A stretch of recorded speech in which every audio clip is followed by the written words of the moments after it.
Keyingi savol, Yusupova xafa bo'lish yo'q-ku, ortopedlarni jarrohlik xonasi ustaxonaga o'xshataman. Taxt-tuq, drellar bormi?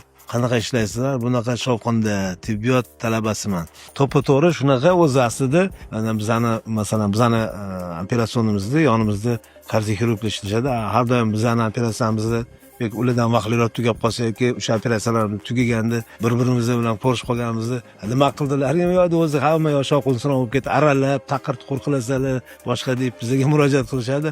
Endi rostdan ham o'zi bizning ishimiz ozgina shovqinli, lekin biz juda ham akkuratni, iziyashni ishlaymiz, odamga ozor yetkazmasdan. Bu instrumentlarimizni ovozi baland chiqqani bilan tanaga odamning tanasiga juda ham kam ziyon yetkazadigan shunaqa olimlar tarafdan har bitta instrumentimizni olim nomi bilan nomlanadi.